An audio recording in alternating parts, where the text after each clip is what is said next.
SSC গতকালকে একটা synopsis জমা করেছে যে এই ক্লারিফিকেশনটা যাতে দেওয়া হয় যে কারা 2016 প্যানেলরাই নাকি বাকিরা, এবং এসএসসি ঠিক মতো ক্লারিফিকেশনও চায়নি। 2016-26,000 প্যানেল এসএসসির বাতিল মামলা নিয়ে রাজ্য রাজনীতি উত্তাল। সবকিছুরই এত দ্রুত পট পরিবর্তন হচ্ছে, এত দ্রুত বদলে যাচ্ছে আমাদের চারপাশটা, যে আমরা বুঝে উঠতেই পারছি না যে কি হচ্ছে এবং কি হতে যাচ্ছে।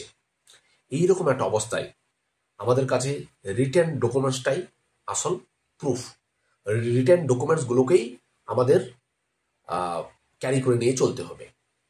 এবার রিটেন ডকুমেন্টস কি কি আসছে উঠে, আমরা 3 তারিখে একটা ভার্ডিক্ট পেলাম সুপ্রিম কোর্টের, যেখানে their service will be terminated henceforth, এরকম কথা লেখা আছে। এবার 26,000-এর মধ্যে যোগ্য অযোগ্য বাছাই করা সম্ভব হলো না, পুরো প্যানেলটাকেই জলাঞ্জলি খেতে হলো। তাহলে যারা যোগ্য তারা স্বাভাবিক প্রতিক্রিয়ায় তারা রাস্তায় আসবে, তারা সিস্টেমের কাছে জবাব চাইছেও, এবং সিস্টেম অ্যাকাউন্টেবল হচ্ছে কি হচ্ছে না এটা সবাই জানো তোমরা। তার মধ্যে রাজ্যের বিভিন্ন প্রান্তে বিভিন্ন ন্যাক্কারজনক ঘটনা ঘটে যাচ্ছে, যারা so called not specifically found to be tainted তাদের উপর। এবার আমরা যারা ইন সলিডারিটিতে তাদের সমর্থন করছি বা তাদের একটা যে মোরাল সাপোর্ট দিচ্ছি, তাদের ন্যায়সঙ্গত যুক্তিতে, তাদের ন্যায়সঙ্গত দাবির পিছনে, আমরাও লজ্জিত।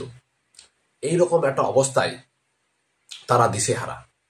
এবং ইতিমধ্যে আমি একটু আগেই বললাম যে ডকুমেন্টসগুলোই আমাদের কাছে প্রমাণ, ডকুমেন্টসগুলোই আমাদের এক্সপ্লেনেশনের একটা জায়গা। তো সেই ডকুমেন্টস কি এক্সপ্লেন করছে আমাদের কাছে? 3 তারিখের ভার্ডিক্টের বয়ান, ভার্ডিক্টের ছেঁড়া কাটা সবকিছু আমাদের হয়ে গেছে। যেটা সবাই হাতড়ে বেড়াচ্ছে ভার্ডিক্ট থেকে, সেটা হচ্ছে যে ফ্রেশ সিলেকশন প্রসেস বলতে কি বোঝাচ্ছে। ফ্রেশ সিলেকশন প্রসেস বলতে কি বোঝাচ্ছে? খালি 2016-রাই না 2016-র আগে পরে সবাই?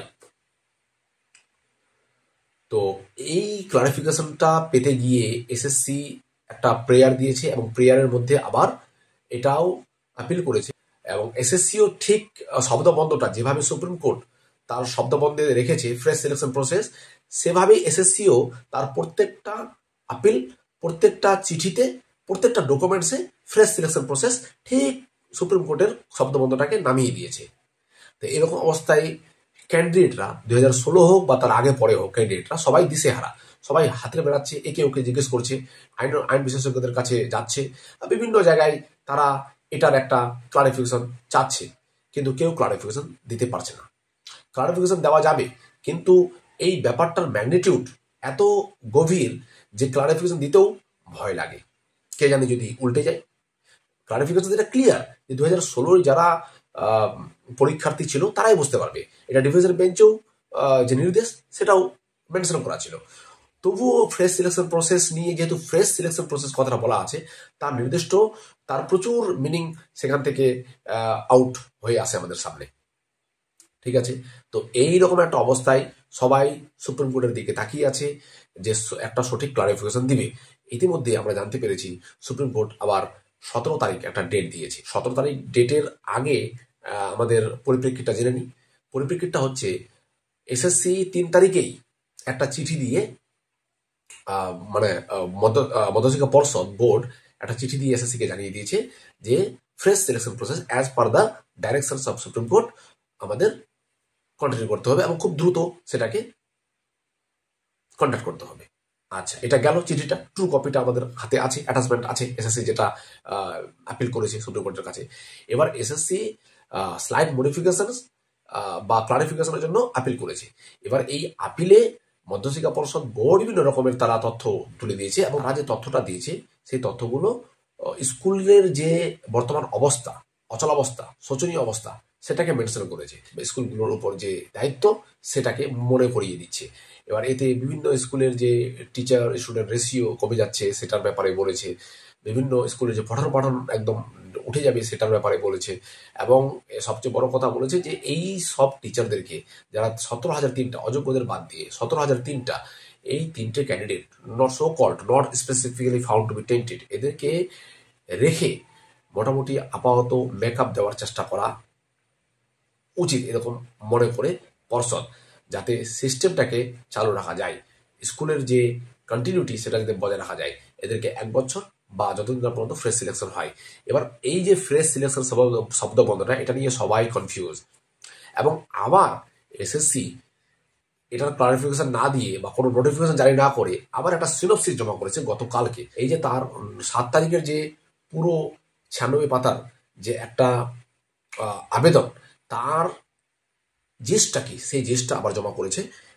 এখানে বলেছে যে সিনোপসিস আকারে যে setting aside the selection process as conducted by the West Bengal Central School Service Commission in 2016 for recruitment of assistant teacher and Group C, Group D in the state of the certain directions in compliance with the judgment, ঠিক আছে, state has already taken appropriate steps to direct the initiation of a fresh recruitment process.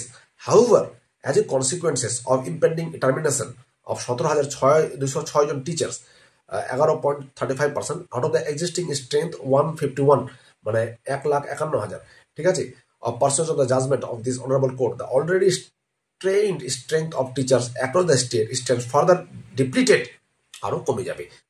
এদের লজ্জাও লাগে না, এতদিন ধরে school বন্ধ, এতদিন ধরে স্কুলে রিক্রুটমেন্ট হচ্ছে না, রিক্রুটমেন্ট 10 বছর ধরে কোনো রিক্রুটমেন্ট নেই, তখন এদের মনে পড়েনি যে স্কুলগুলোর পঠন পাঠন ব্যাহত হচ্ছে, স্টুডেন্টদের স্বার্থ বিঘ্নিত হচ্ছে, রাইট টু এডুকেশন কোথাও কোথাও ভায়োলেট হচ্ছে। এখন যখন এরা বিপদে পড়েছে, এরা নিজেরা বিপদে পড়েছে, নিজেদের পিঠ বাজাতে এখন এরা যেই জিনিসটাকে এতদিন ধরে অবহেলা করে দিয়েছিল সেই জিনিসটাকে সামনে নিয়ে আসছে, সেই জিনিসটাকে আঁকড়ে ধরার চেষ্টা করছে। লজ্জা লাগা উচিত, লজ্জা লাগা উচিত। এতটুকু যদি লজ্জাবোধ থাকে, given the scale of and meticulously of the recruitment process, considerable time is needed to fill the vacancies that have been created. Therefore, in the interest of public education across the state, the applicants request that the untainted candidates be allowed to continue with their services till the recruitment of fresh batch of teachers is concluded, has to be heard at the earliest. এটা ব্যাপারটা শুনতে যাচ্ছে এবং এই ব্যাপারটাই একটা honourable supreme court বলেছে যে আমরা দেখছি 17 তারিখে এটার আমরা হিয়ারিংটা শুনবো। তো এর মধ্যে 17 তারিখের মধ্যে কি হিয়ারিং আসবে সেটা তো পরের কথা, কিন্তু ফ্রেশ সিলেকশন প্রসেসের ব্যাপারে কোনো ক্লারিফিকেশন আমরা পেলাম না এই পর্যন্ত। 17 তারিখ পর্যন্ত অপেক্ষা করতে হবে আমাদেরকে। তার মধ্যে আবার আমরা দেখতে পাচ্ছি যে পোর্টাল, মানে শিক্ষা পোর্টালে যে টিচারদের নাম বাদ দেওয়া হয়েছিল, যেসব যোগ্য অযোগ্য সব টিচারদের নাম, সেখানে আবার টিচারদের নাম আবার প্রতিফলিত হচ্ছে।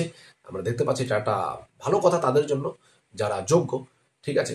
তো এই মাসে হয়তো তাদের বেতন হবে, 17 তারিখের পরে বোঝা যাবে তার বেতন কন্টিনিউ চলবে, তাদের যে এসএসসির যে আপিল সেটাকে মান্যতা পাবে নাকি পাবে না। তো ইতিমধ্যে আমাদেরকে পড়াশোনা চালিয়ে যেতে হবে। যারা সিলেকশন প্রসেস আমরা শুনছি, আচ্ছা 2016 আগে পরেরা বসতে পারবে কি পারবে না সেটা পরের কথা, 2016টা তো বুঝতে পারছে, তো 2016দের পড়াশোনা শুরু করে দেওয়া উচিত। এবং এবং আমি মনে করি যে মেটিকুলাসলি তাদের আবার সিলেবাসটাকে একটু নড়াচড়া করা উচিত, দেখা উচিত, যাতে তারা পরীক্ষায় বসার উপযোগী হতে পারে অ্যাটলিস্ট পড়াশোনার দিক দিয়ে।